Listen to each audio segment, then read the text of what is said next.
Good afternoon, everyone. My name is Mike Micron, and you're visiting Micron Engine and Machine today. Today we got an interesting little project. We're going to put brand new valve guides into a 383 Mopar head. And these heads are going to go on to a 1970 Challenger. We're doing the rest of the engine as well, but right now, today, we're going to go through doing the heads, and we're going to start by putting in brand new valve guides. We measured the old guide. Somebody's been through these heads before. Some of these guides are really loose. Some are just loose enough to replace, but other ones are really worn out. So the right step is to go ahead and put in all brand new guides. So the first thing we've done, or we're going to do, I guess, first thing we're going to do is center up on our valve guide. And we're just going to start at one end of the head and work to the other. And our SERDI allows us to find the exact center of the guide, and we float the work head for about 6 seconds, and then we're ready to start drilling. And this is pretty much the same operation on any cast iron head, is to put new valve guides in like this. And if you can see here, we got a stepped drill bit. This is piloted, and also it's a drill and a reamer combination. Sometimes they call these things dreamers, and it does everything in one step, whereas years ago we used to have to do 2 steps with a core drill and then with a reamer. And this does everything in one, mainly because the machine has the accuracy and the power to do that. So let's get started.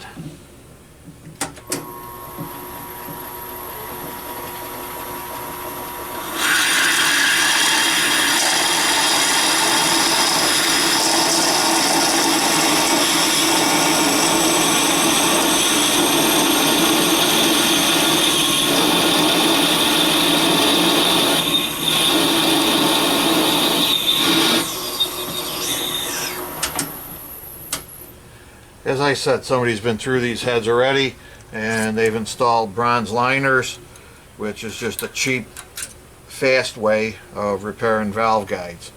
Now this is the very end, the combustion side of the guide, and as you can see, this was not in tightly enough. The fact that it's burned black down here means that exhaust gas was trying to go up and escape between the guide and the liner. And that's one of the things that'll make these things wear out quickly.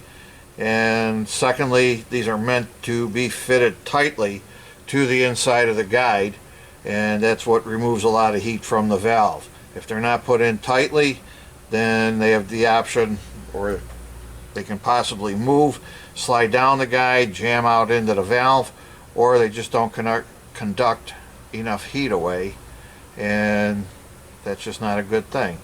You can see here probably a good ½ inch or so that was not tightly fitted, and that really defeats the purpose of putting these in. But like I said, they're cheap, and some rebuilders choose to do that instead of doing it properly and putting in a cast false guide. And those work fine.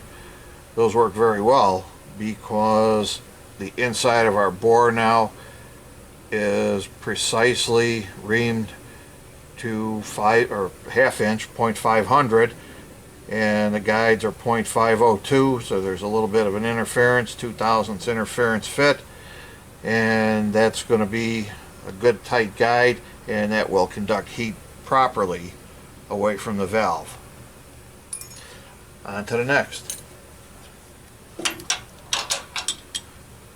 What I like to do is center up on each guide.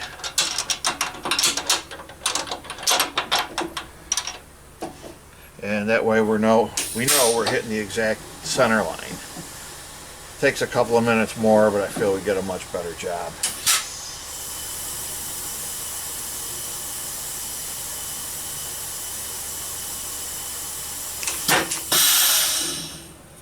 When we're done with these guides, we're going to turn the head over and put in seats, because the seats are really badly recessed. I don't know why somebody would have gone to the trouble of putting in bronze liners and not put in hardened seats for no lead fuel. but they did. Maybe they didn't have the equipment to do that. I don't know the story on these heads. We don't know the history. It's a really old car, so who knows what's been done over the years. So we're going to go ahead and just drill out all these guides, and then we'll press in the new ones, and then we can continue on. But the seat installation is based upon the guide accuracy, so we want to do a good job on the guides.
As you can see, with the right tooling and the right machinery, this goes fairly quick. Now, there's something wrong with the bottom of this guide because the pilot won't go all the way through, and that may just be the fact that these are bronze guides and the bottom is mushroomed for some reason. So that'll try.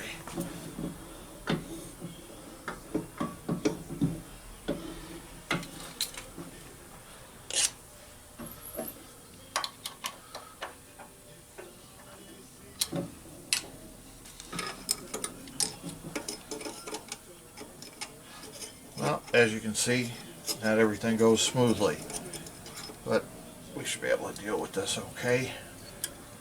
We'll take a chamfer here and see if we can't break that corner at the bottom and make sure we can get the pilot through.